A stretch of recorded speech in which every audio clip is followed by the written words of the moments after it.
Sometimes the greatest betrayals don't arrive with fury, but with silence, signatures, and a cold smile. And sometimes the deepest strength is born not in comfort but in collapse. He pushed for divorce while she was 8 months pregnant, then transferred all assets to his mistress. They say marriage is built on love and trust, but sometimes the most sacred bond shatters. When deceit and selfish ambition collide in today's story, we delve into the life of a devoted, heavily pregnant wife blindsided by her husband's sudden demand for a divorce just a month before her due date. Worse still, she discovers he's quietly transferred every significant asset into the name of his secret mistress. What drives a man to turn his back on the woman carrying his child, and how far can betrayal go before fate delivers its karmic blow? Buckle up. This isn't just a story of heartbreak, but also of extraordinary resilience. A thick, syrupy warmth enveloped the streets of Charleston, South Carolina. The summer sun bore down, as if determined to capture the spirit of youth in its blazing arms. Elena Carr Whitmore was still in college. When she first met the man who would become her husband, Marcus Langford, they were both students at the University of South Carolina, a name well known for its blend of academic rigor and vibrant student life. Elena had been a focused psychology major, her dream to work with children rooted in her own childhood experiences volunteering at local shelters. Marcus, on the other hand, was a business administration student, charismatic and brimming with ambition. They met through mutual friends at a local coffee shop just off campus. Elena was buried in a textbook about child developmental stages, sipping her third latte of the afternoon when Marcus approached her, tall, lean, with an infectious smile. He introduced himself politely, complimenting her scholarly dedication. Elena, shy yet intrigued, allowed him to join her. They discovered their families were both from South Carolina, though from different towns. An easy conversation ensued, light banter about classes, future plans, and the small joys of everyday life. Marcus offered to walk her back to her dorm that evening. After parting ways, Elena realized she was smiling to herself, an unfamiliar giddiness in her chest. Over the next few weeks, they began spending more time together. Their connection deepened, nurtured by the heady cocktail of young love and shared ambition. In a matter of months, they were officially an item. When they graduated, Marcus already had a job lined up at a reputable accounting firm in Columbia. While Elena pursued a degree in counseling. They dated long distance, bridging the gap with weekend visits and nightly phone calls that stretched into the early morning hours. The romance soared. Flowers, handwritten notes, stolen kisses, midnight confessions of undying devotion. Elena's parents, small business owners who ran a neighborhood florist shop, adored Marcus from the start. They saw him as an upstanding, goal-driven young man who treated their daughter with kindness and respect. Marcus's own parents were proud of their son's accomplishments and the way he had found a sweet, intelligent partner who would stand by him. 3 years after they first met, Marcus proposed in grand fashion. He rented a boat on Lake Moultrie, inviting close friends and family as the sun set over the shimmering water. He knelt and asked Elena to spend forever with him. Her tears of joy glistened, and her yes echoed across the lake. The families cheered, cameras flashed, and the future felt as bright as the golden rays of sunlight dancing across the waves. Their wedding was a church ceremony steeped in tradition. Elena wore a white lace gown that had been passed down from her grandmother. Marcus, dapper in a charcoal gray tux, recited his vows in a trembling voice thick with emotion. At the reception, they danced beneath twinkling fairy lights, oblivious to the rest of the world. To Elena, it felt like the beginning of a perfect life, surrounded by everyone they cared about, sealed with blessings and well wishes. Their union promised a partnership that could weather any storm. In the early days of their marriage, happiness overflowed like a bottomless champagne glass. They moved into a cozy suburban home on the outskirts of Columbia. The first year was filled with discoveries, learning to coexist in shared spaces, balancing chores, finances, and personal goals. Marcus worked diligently at the accounting firm, quickly climbing the ranks. He had a knack for networking, making connections with clients, superiors, and colleagues. Elena secured a counseling position at a local nonprofit, working with children from vulnerable backgrounds. She'd come home tired, but fulfilled, eager to share stories of her day. They would spend weekends exploring Colombia, brunch at local cafes, visits to the Columbia Museum of Art, and Sunday picnics at Finley Park. When they were at home, they cooked together, tried new recipes, and invited friends for game nights. Everything seemed picture-perfect on the surface. Then came little hints that the marriage might not be as seamless as it appeared. Marcus started bringing work home whenever he had a big project due. He'd lock himself in the study for hours, ignoring Elena's gentle reminders that they should make time to connect. The door would stay shut well into the night, and sometimes she'd find his dinner cold and untouched on the table. The silence between them grew heavier, more suffocating with each passing week. His attention turned toward building a stellar reputation at the firm. At first, Elena believed this was temporary, a new employee's determination to prove himself. She didn't mind. She prided herself on being supportive. But as months stretched toward the second year, something shifted. The warmth in his eyes dimmed.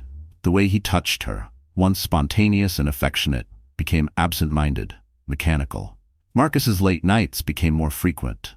He traveled more often, sometimes missing important events like Elena's birthday or her parents' anniversary. Even on nights when he was home, he was distant, scrolling through emails during dinner, retreating to the study mid-conversation. When Elena tried to bring up these concerns, Marcus dismissed her gently.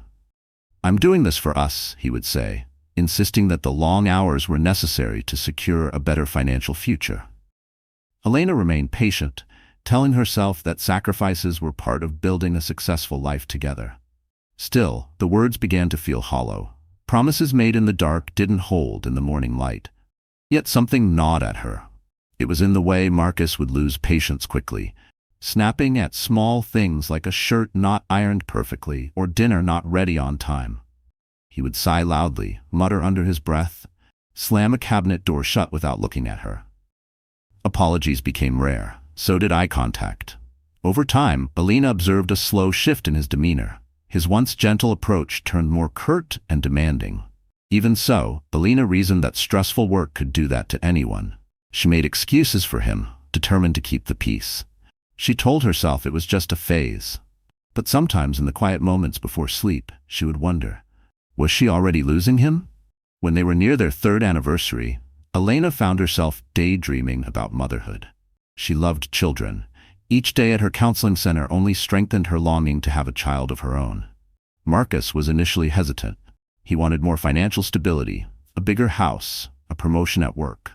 Still, as the months wore on, he reluctantly conceded. "If it makes you happy, let's start trying," he finally said, though his voice held a distant edge that Elena tried to overlook. She wanted to believe it was enough, that he meant it, but his eyes didn't smile when his mouth did. After nearly a year of trying, Elena discovered she was pregnant. Elation coursed through her veins. She had bought a pregnancy test on a whim after feeling unusually exhausted and nauseous. The faint double line made her heart race. She announced the news to Marcus that evening, waiting with trembling excitement for his response. He forced a smile, murmuring an obligatory "congratulations." For a moment, Elena felt a pang of disappointment that his reaction more effusive, but she chalked it up to shock.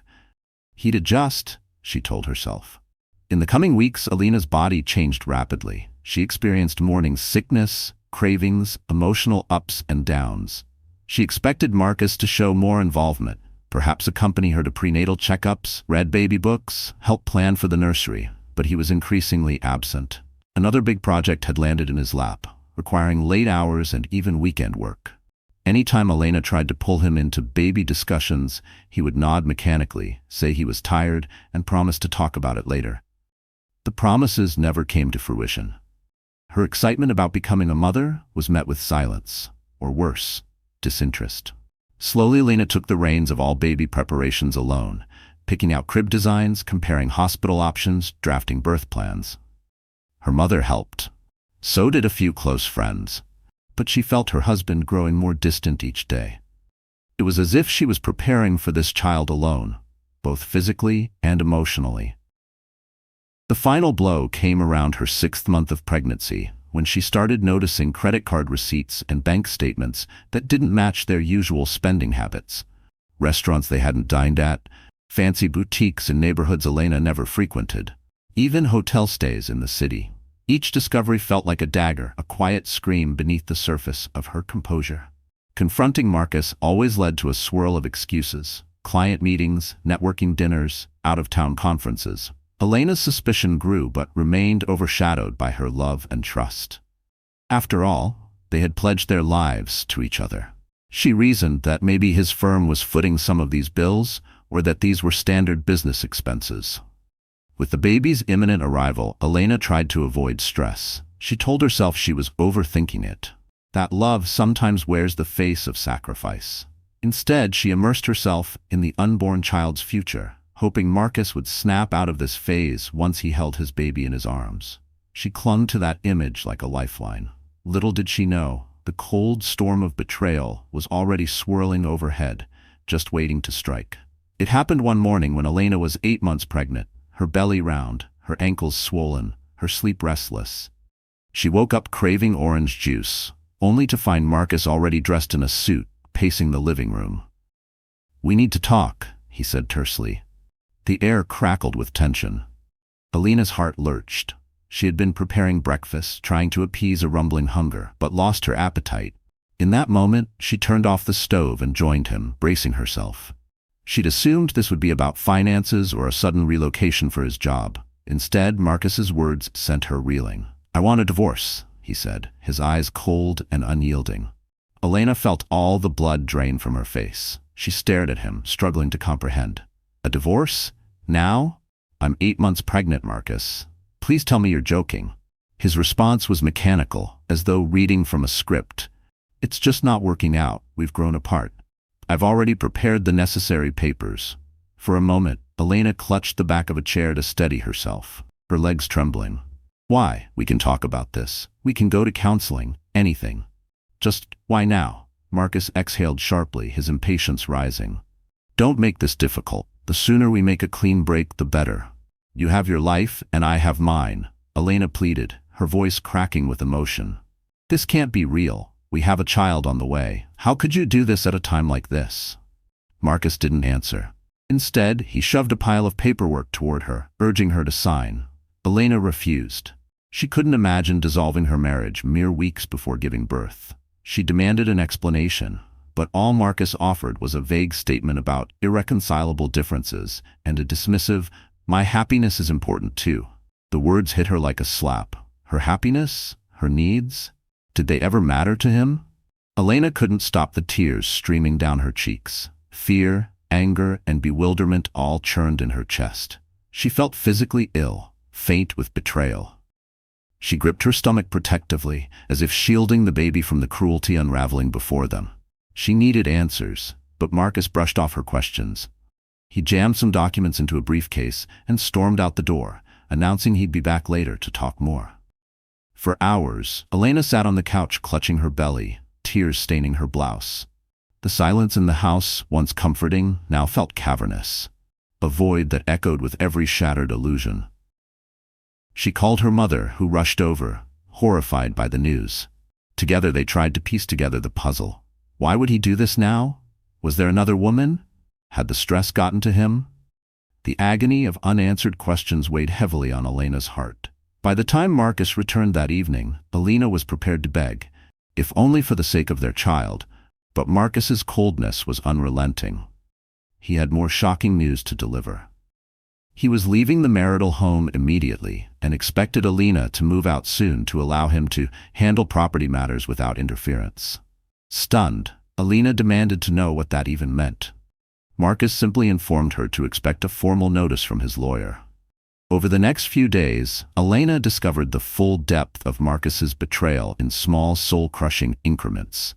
She uncovered credit card statements that revealed lavish gifts, expensive dinners, and out-of-town getaways. She found text messages on an old phone bill, suspicious correspondences with a single number. Curiosity and heartbreak fueled her search, and she finally confirmed her worst fear. Marcus had a mistress. Her name was Dahlia Cruz, an up-and-coming model who had met Marcus at a corporate gala 6 months prior. While Elena was nurturing a life inside her own body, Marcus was busy wining and dining Dahlia, showering her with every luxury Elena herself had never requested. The realization felt like a hot brand on her heart. This was not a simple momentary lapse in judgment, but a calculated, ongoing affair. But the true bombshell landed a week later. Nearly every major asset that Elena and Marcus owned, house, cars, investments, had been transferred into a trust under Dahlia's name or joint ownership. Between Dahlia and Marcus, the betrayal stung like 1,000 needles.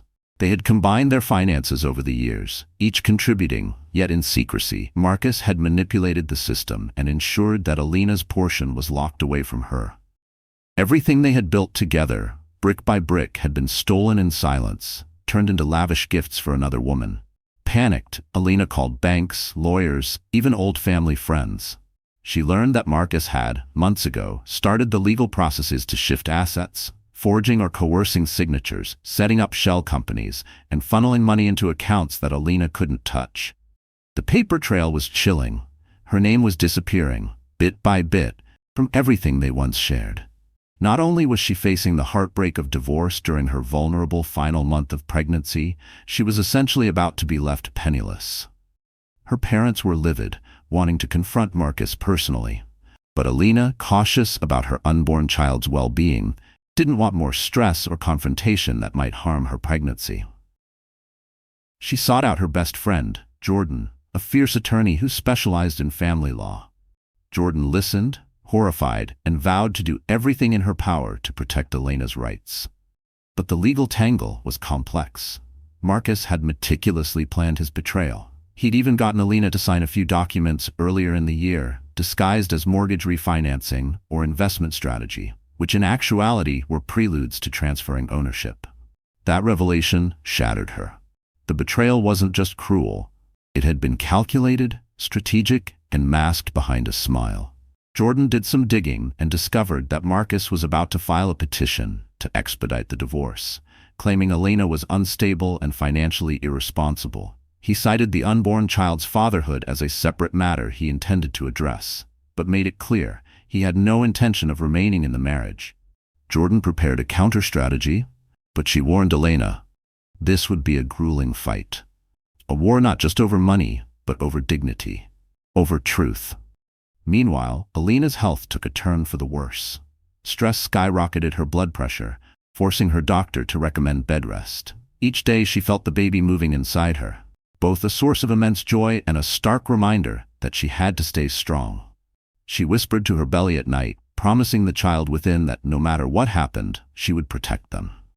Yet the betrayal weighed heavily on her mind. Nightmares of losing her home, her security, her peace haunted her. She hardly slept. The baby's due date loomed like a silent clock ticking in the background, intensifying her anxiety. Despite feeling physically and emotionally drained, Elena resolved not to let Marcus's betrayal define her future. With Jordan's help, she explored her legal options. Her first priority, however, was a safe and secure environment for her child's birth. Her parents insisted she move back into their home. She agreed, realizing that staying in the house with uncertain ownership was risky and that living alone could be dangerous if her health deteriorated further. Marcus, however, was furious to learn she had legal counsel. He turned up at her parents' doorstep one day, demanding to speak with Elena. Her father refused to let him in, an angry standoff ensuing on the porch. In that moment, Elena saw a side of Marcus she'd never seen before, an entitled, spiteful man who believed his actions were justified and that Elena's resistance was an act of betrayal toward him. The irony stung. She told him she would fight for her share of the property and, more importantly, for child support. Marcus sneered, retorting that she was overreacting. He claimed that once the baby was born, they could do a paternity test and that he'd handle his responsibilities as he saw fit. Elena was left trembling in disbelief at his arrogance. Nonetheless, Jordan filed motions for a temporary restraining order against any more financial maneuvers by Marcus. They aimed to freeze the assets so that at least the partial ownership Elena had contributed wouldn't vanish entirely. The legal war began, overshadowing what should have been a joyful nesting period for Elena. Still, day by day, she found strength in the unborn child she carried. Each flutter, each kick reminded her that life goes on, that hope remains. Her mother and father were her pillars of support. They transformed a spare room in their house into a makeshift nursery, complete with a second-hand crib, pastel walls, and little stuffed animals. They tried to distract Elena with baby name ideas and daily reassurance that she wasn't alone. Through it all, Elena discovered an inner reservoir of courage she never realized she possessed. Perhaps it was the maternal instinct kicking in, or the shocking reality that she had no choice but to fight for a secure future. Either way, every day she mustered the will to stand tall, gather paperwork, communicate with Jordan, and prepare for the arrival of her precious child. Meanwhile, Dahlia Cruz, the mistress, inserted herself into the situation with shameless audacity. She began posting pictures of her and Marcus on social media, extravagant trips, luxurious dinners, and even captions that hinted at upcoming big changes in our life. Elena tried to avoid looking at them, but well-meaning friends would occasionally send screenshots, outraged on her behalf. Word got around the local circles that Marcus Langford and Dahlia Cruz were soon to be an it couple. People who once respected Marcus for his professional acumen were now whispering behind his back.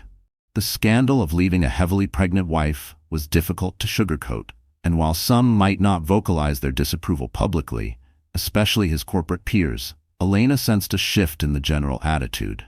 Dahlia's open flaunting of wealth also drew scrutiny. She boasted about newly acquired properties, referencing luxurious condos in downtown Columbia that Marcus had apparently purchased.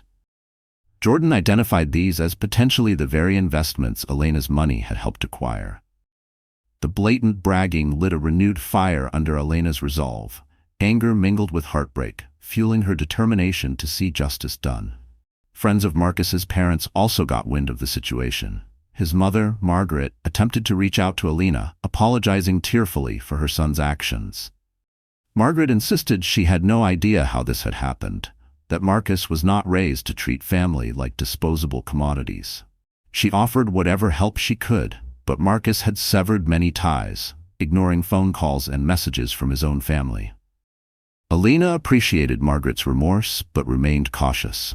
After all, Marcus's betrayal had happened right under everyone's nose. Could a mother truly be ignorant of her son's ongoing affair? It was hard to tell where the lines of complicity or oblivion lay.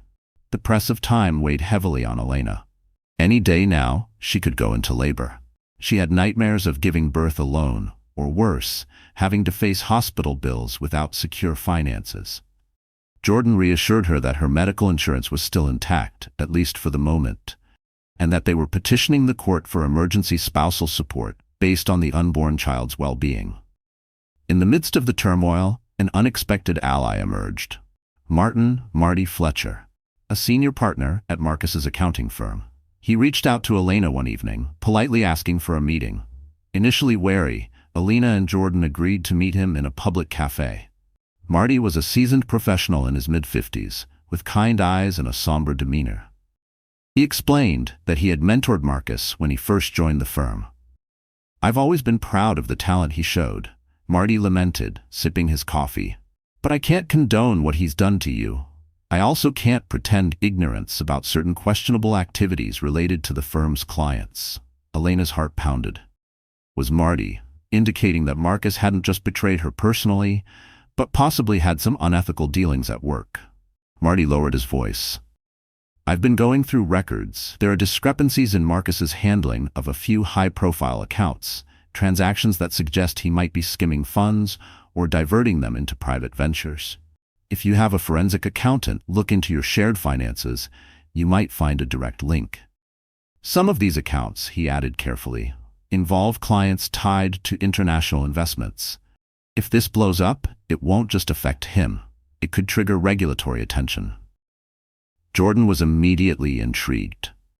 "Are you saying you have evidence of financial fraud?" Marty nodded. "Not fully ironclad yet, but I suspect enough to warrant further investigation. And between us," he continued, "the firm won't protect him if it gets worse. They're already discussing internal disciplinary actions. If Marcus becomes a liability, they'll cut him loose fast. I came to you because, well, I hate seeing Elena, Someone who once came to our office Christmas parties with such joy, going through this. And if Marcus is committing fraud, the firm has a duty to investigate. I need you to know that you're not alone, and that Marcus may have left a paper trail that helps your legal battle. Grateful but cautious, Elena thanked Marty. Jordan asked for any documentation he could provide.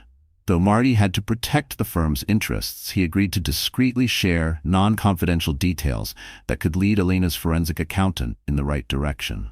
Before leaving, Marty hesitated, then added softly, "He's not the man we thought he was, Elena. I'm sorry." Elena left that meeting with a flicker of hope. If Marcus had been funneling money illegally, there could be serious legal repercussions for him. It also meant that the courts might look at Elena more sympathetically, especially regarding spousal and child support. Just days after meeting Marty, Elena's body signaled that labor was near. She felt contractions sporadically, and her doctor placed her on high alert. Emotionally, she was at a tipping point. Torn between the fear of giving birth amid a storm of marital strife and the urgent need to protect her child's future. The thought of holding her baby for the first time both calmed and terrified her. Would she cry from love, or from the heartbreak of doing it alone? Marcus, seemingly indifferent, continued his life of luxury with Dahlia. Social media posts showed them at high-end restaurants, shopping for designer clothes, and even vacationing on a beach in Florida. The blatant disregard made Elena's blood boil.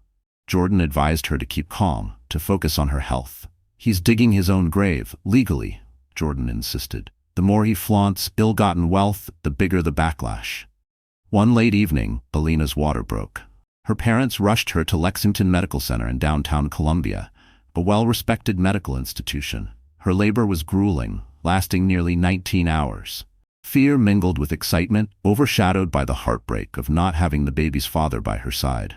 But she drew on her internal strength, fueled by her mother's unwavering support, Jordan's encouraging texts, and the memory of everything she'd fought for. Finally, Elena brought a healthy baby boy into the world. She named him Aiden.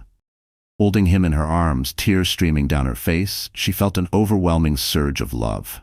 In that moment, everything else fell away. The betrayal, the divorce, the financial ruin. All that mattered was the tiny life cradled against her chest, taking in his first lungfuls of air. Word spread quickly that Elena had given birth. Marcus didn't show up at the hospital, nor did he call or text, but Margaret, Marcus's mother, came, tears of guilt and joy mixing on her face. She held baby Aiden tenderly, apologizing profusely for her son's absence. Elena, exhausted, nodded politely, offering no condemnation but also no forgiveness. She had to set boundaries. Her only priority now was Aiden's welfare. A few weeks postpartum, Elena was still recovering when Jordan arrived with game-changing news. The forensic accountant had found enough discrepancies to file a formal complaint against Marcus, both personally and through the firm. Marty had discreetly opened an internal investigation as well. If proven, Marcus could face legal action for embezzlement or fraud, which could also void certain property transfers if they were purchased with illegitimate funds. This revelation felt like the first true triumph Elena had experienced since the ordeal began. She gazed down at Aiden, who was sleeping in her arms, and allowed herself a moment of relief. Maybe there was a path to reclaim some of what she had lost. Jordan wasn't finished. "We're also filing a motion to establish paternity and seek temporary and permanent child support," she said. "His attempt to divorce you without providing for his newborn son is unacceptable, and the courts will see it that way." Elena nodded. She knew the road ahead was long, but she was ready. The heartbreak had morphed into resolute determination. She no longer cared for Marcus's love, only for what Aiden deserved, and for the justice Elena herself needed to move on. The first hearing took place in a small courtroom in Richland County. Elena arrived with Jordan, her parents, and baby Aiden in a carrier, too young to understand the weight of the moment. Marcus strode in with his high-priced attorney at his side. Dahlia did not attend, presumably uninterested in the legal processes of the man whose wealth she enjoyed. Marcus's lawyer tried to paint Elena as an unstable spouse who drove Marcus away. They claimed Elena was obsessive, hinting at her attempts to monitor his spending. They argued that the assets in question were the result of Marcus's sole professional efforts. Jordan, unflinching, presented a detailed timeline of how the couple had intermingled finances for years. She provided documentation showing Elena's contributions.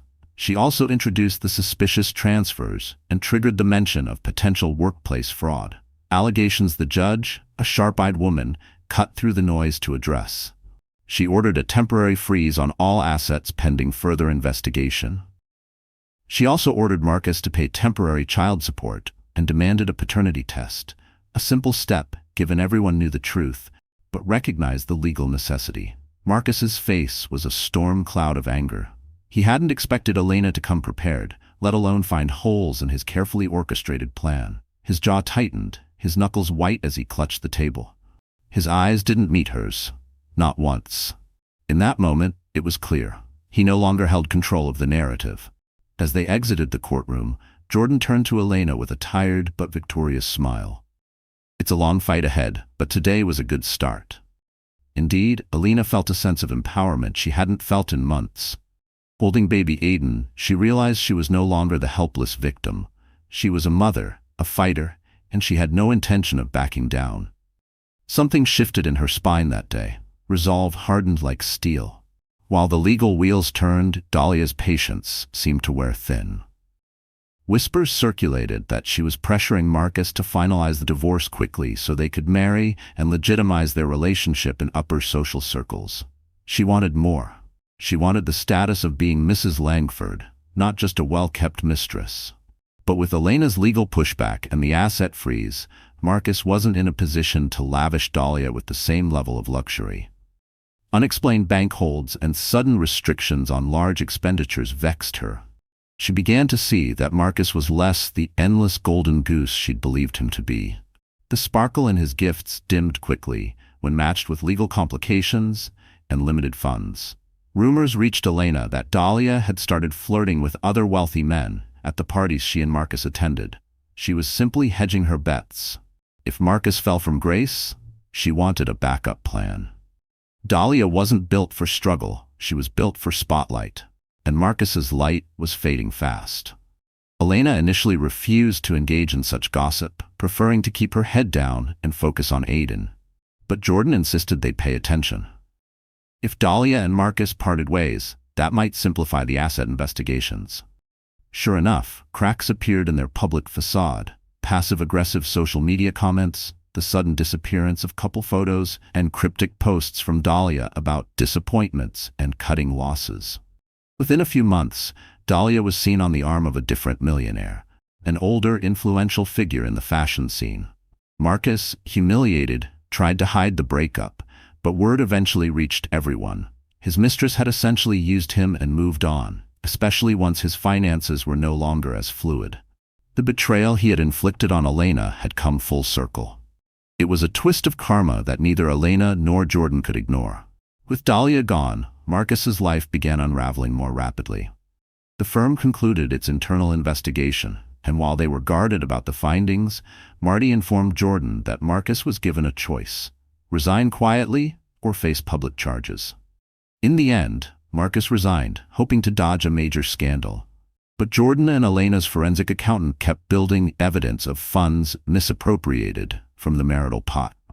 Faced with mounting legal fees and the sudden cold shoulder from the professional community, Marcus's finances took a nosedive. He was forced to downgrade his luxurious apartment, eventually moving into a smaller, modest place.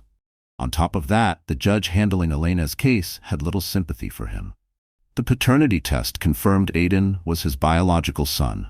Child support was set at a level reflecting his previous income before his downfall. Jordan fought to maintain that figure, citing that Marcus's job loss was a result of his own wrongdoing, not a natural economic shift. Marcus grew desperate, attempting to contact Elena directly, begging her to settle out of court for lower payments. He pleaded that he had no job, that the asset freeze had left him penniless, and that if they continued this legal war, everyone would lose. Elena refused. She no longer had any illusions. She stated firmly that any negotiations would go through her attorney. The man who once cast her aside in her most vulnerable state now found himself on the receiving end of life's harsh justice. For Elena, the resolution of the legal entanglements couldn't come soon enough. The messy process dragged out over many months, but the court eventually ruled that the majority of assets transferred fraudulently to Dahlia had to be liquidated, with a substantial portion reverting to Elena as compensation. Meanwhile, Jordan secured a permanent child support ruling that could be revisited only if Marcus secured stable employment and petitioned the court. By the time Aiden was a year old, Elena had managed to stabilize her life. She found a modest rental near her parents, continuing her work in counseling part-time while devoting most of her energy to Aiden. The emotional scars were still raw, but with therapy, family support, and time, she began to heal. She learned to navigate single motherhood, discovering joy in simple daily milestones: Aiden's first tooth, first steps, the first time he said, "Mama." She would occasionally hear about Marcus's misfortunes through the grapevine, how he struggled to maintain a steady job with a tarnished reputation, how he hopped from one consulting gig to another, burdened by child support obligations. Initially, Elena felt satisfaction knowing that karma had arrived for him, but eventually she grew indifferent. Her focus was forward. Holding on to anger would only poison her own future. One day, while picking Aiden up from daycare, Elena ran into an old acquaintance, Julian Reyes, a fellow counselor who worked at a nearby community center. They had once attended a professional workshop together. He recognized her, said hello, and asked how she was doing. Elena offered a genuine smile. "It's been a long time," she admitted. "Life has changed a lot." They chatted for a few moments, exchanging updates. Julian mentioned that his community center was looking to expand their child development programs and needed someone with Elena's expertise. With the divorce proceedings nearing their final end, Elena felt more open to new opportunities. She decided to visit Julian's center, curious about a fresh start.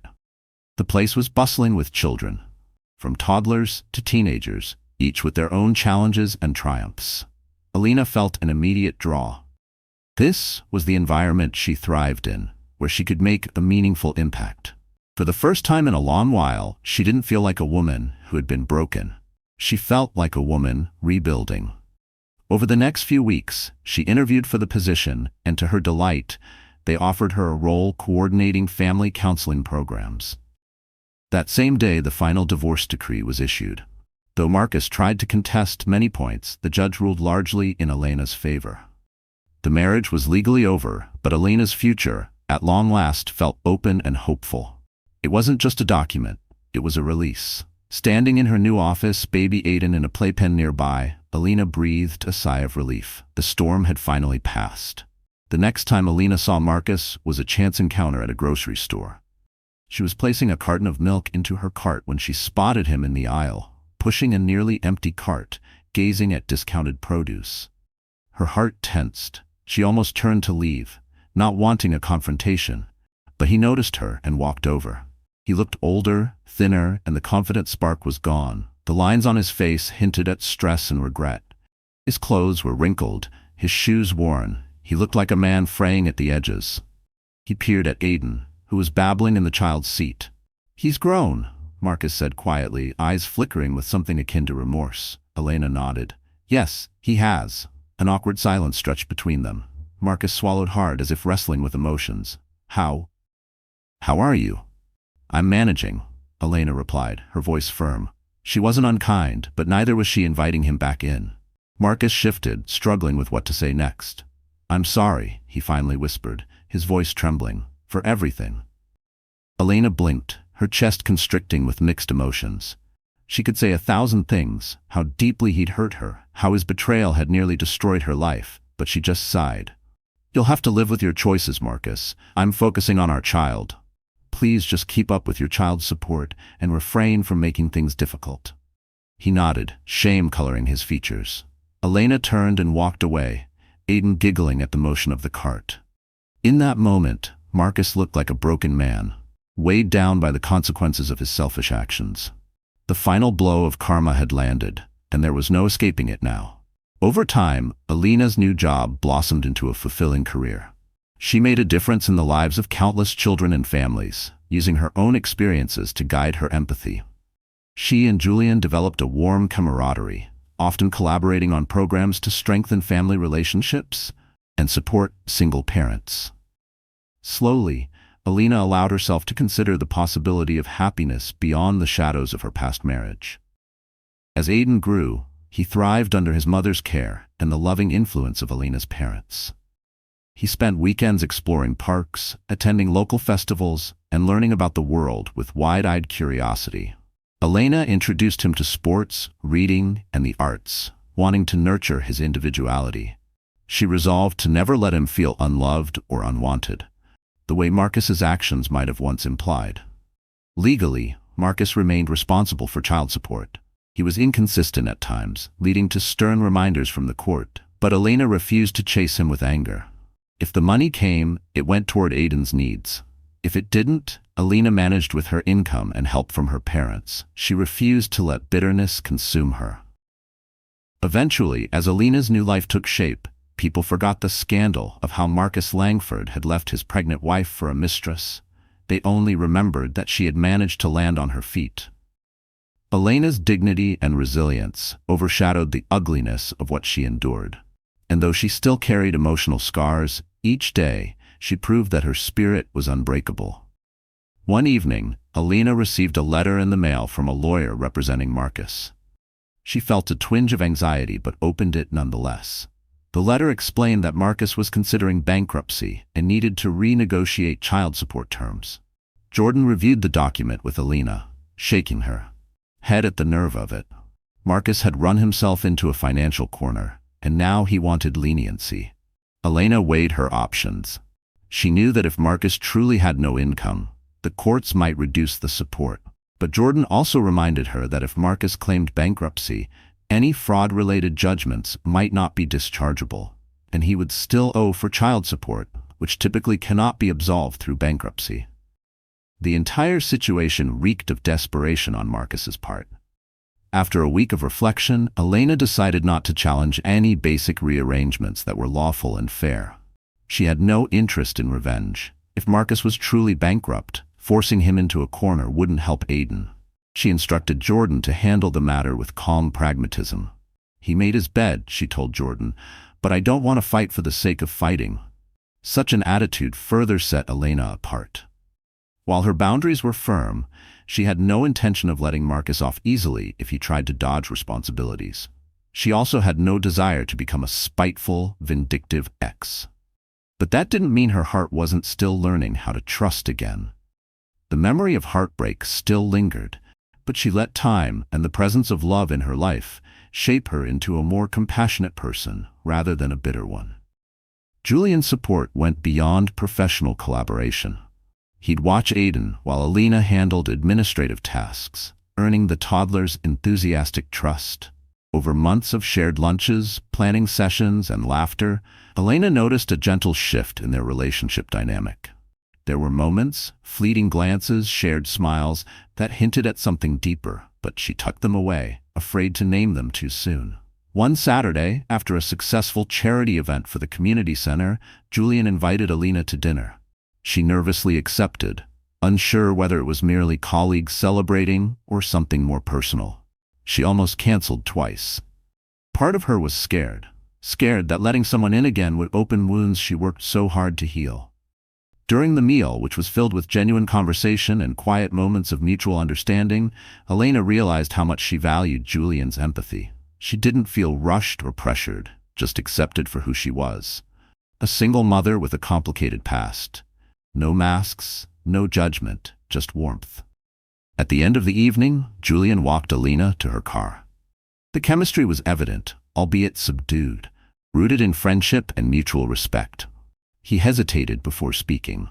"I know you've been through a lot. I'd never want to take advantage of your vulnerability, but I care about you, Elena. About Aiden, too."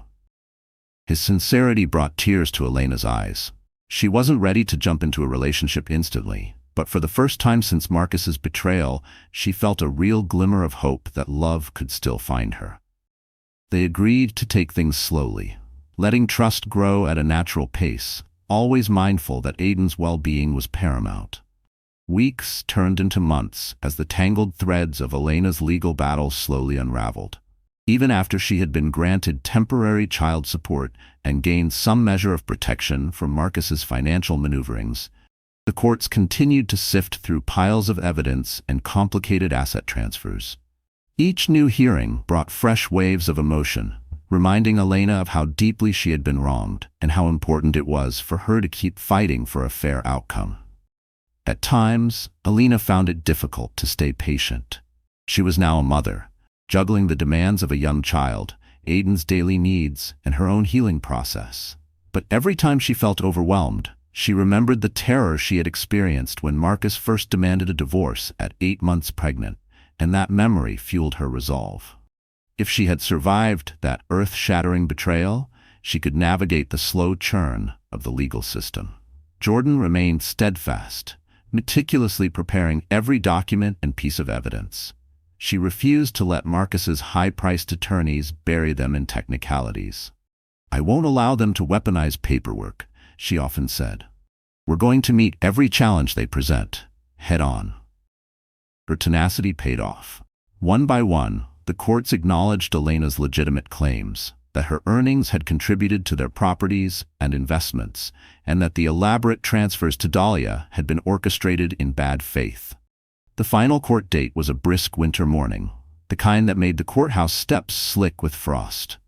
Elena dressed in a simple but professional outfit, determined to exude calm confidence. She held Aiden's small hand as her parents accompanied her for moral support, though they stayed in the hallway during the proceedings. Inside the courtroom, Marcus arrived alone. No mistress, no family, just him and his lawyer. Gone was the swagger and self-assured grin he used to wear like a badge. His shoulders sagged and he wore dark circles under his eyes. The veneer of wealth and success had long since cracked, revealing a hollow, weary man. When the judge entered, the courtroom fell silent. Over the next few hours, each attorney laid out their final arguments. Elena sat quietly while Jordan spoke on her behalf, recounting everything from the questionable financial transfers to the moral gravity of Marcus's decision to leave a pregnant wife for another woman. Jordan handled the facts with clinical precision, but Elena could feel the passion behind her words. Marcus's lawyer tried to minimize Elena's contributions and maintain that Marcus's career had been the main source of the couple's prosperity. But the evidence told a different story. Bank statements, home loan, documents, and eyewitness testimonies from colleagues like Marty, who had hinted at potential fraud, painted a damning portrait of Marcus's scheming. In the end, there was little Marcus's side could do but attempt to appeal to the judge for leniency, citing his recent unemployment and dwindling resources. Finally, the judge looked over her notes, cleared her throat, and delivered the ruling that everyone in the courtroom had been waiting for. She declared the divorce final and equitable distribution of marital property essential. She confirmed that the bulk of the couple's assets had been fraudulently reallocated to Dahlia and were to be liquidated or reclaimed, with Elena receiving a significant share of the proceeds. The remaining properties under Marcus's name would be subject to close scrutiny to ensure fair compensation for Elena. The judge also upheld the child support order, stating that any unemployment or financial losses Marcus suffered were largely his own doing. A hush settled over the room as the verdict sank in. Elena's eyes brimmed with tears, not of sorrow, but of immense relief. She hadn't wanted vengeance. She wanted justice. She wanted her child to have the security that Marcus had tried to steal away. After the judge called for an adjournment, Jordan gently squeezed Elena's arm. "We did it," she whispered. Elena nodded, exhaling a shaky breath she felt she'd been holding for years. On her way out, Elena looked briefly at Marcus. His face was pale, set in a rigid expression that bordered on despair. For a flicker of a moment, she almost felt sorry for him, almost. But then she remembered the cruelty he'd inflicted upon her. How he'd cast her aside at her most vulnerable and moved every hard-earned asset into another woman's name. The pang of pity dissolved, replaced by the recognition that this was the fate he had chosen. Outside the courtroom, Elena's parents immediately embraced her, tears shining in their eyes as they praised her for her courage. Her father clapped Jordan on the back, thanking her for her relentless work.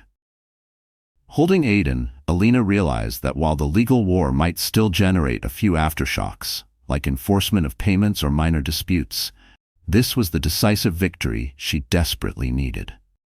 The weight of uncertainty lifted from her shoulders, and in its place blossomed a sense of possibility for the future. In the weeks that followed, Elena and Jordan worked on finalizing the administrative steps. There were forms to sign, bank accounts to unfreeze, and the process of liquidating any assets that the court ordered returned to Elena. She took a portion of her settlement to create an education fund for Aiden, ensuring that her son would never lack opportunities. And she saved the rest, determined to rebuild her life responsibly. Although she was relieved to shut the door on Marcus's manipulations, Elena remained pragmatic. She knew that staying vigilant was essential. If Marcus tried to circumvent the judgment or claimed he couldn't pay child support, Jordan would be there to safeguard Aiden's rights. But a larger part of her hoped that eventually he would step up as a father in some capacity, or at least make peace with the child he had once so callously disregarded. By the time the dust settled, Elena felt a profound sense of triumph, one that wasn't flashy or ostentatious, but quietly freeing. She was free to pursue her career, raise Aiden in a secure home, and begin envisioning a life in which she could heal fully and perhaps love again. The final resolution wasn't just a legal victory. It was the turning point that allowed Elena to reclaim her power. She had emerged from the storm, battered but unbroken. And with that knowledge, she stepped forward into a new chapter, holding her son's hand and carrying her head high. One bright morning, Elena sat on the porch of her parents' home, watching Aiden toddle around the yard, chasing butterflies and laughing gleefully. The sun's warmth felt like a gentle embrace. Her mother offered her a mug of tea and kissed the top of her head, proud of the daughter who had overcome so much. In the soft rustle of wind and the sound of her son's laughter, Elena felt something she hadn't known in years: peace. Elena could scarcely believe how far she'd come. She thought of all the twists: falling in love with Marcus, the illusions of a perfect marriage, the heartbreak of learning the truth, the pain of divorce, the betrayal with Dahlia, the legal battles, and ultimately, the rebirth of her spirit. She smiled softly at Aiden, who stumbled and looked up with a grin, unfazed by life's small obstacles. In that moment, Elena recognized that the hardest chapters of her journey had shaped her into a more resilient, compassionate person. She felt gratitude for the unwavering support of her family, the fierce advocacy of Jordan, and the unexpected help from people like Marty. Most of all, she marveled at the boundless love she had for her son. She whispered a silent prayer, thanking life, fate, or whatever cosmic forces governed the world. Then, rising slowly from her chair, she stepped down into the yard, took Aiden's hand and began walking across the grass, toward whatever came next. She was free, and the future lay wide open. In her heart, she knew that this was not merely an ending, but the true beginning of a life lived on her own terms. And so ends the saga of heartbreak and redemption, proving that even when life plunges you into despair, resilience and justice can emerge, triumphant. Dear friend, life will test you, not always with thunder, but sometimes with silence, loss, and the slow unraveling of everything you thought was certain. Elena's story is not just about betrayal, it's about the quiet strength it takes to rebuild from nothing. As the Stoics taught us, we do not control what happens, only how we respond, and in that response lies our freedom. Elena chose dignity over vengeance, healing over hate. She reminded us that peace is not something handed to us. It's something we carve out, breath by breath, from the ruins. If you're in your own storm, hold on. You are stronger than you know. Because sometimes the most powerful thing you can do is simply refuse to be broken. If this story moved you, consider giving it a like, sharing it with someone who might need hope today, and subscribing for more journeys that prove the human spirit is unshakable.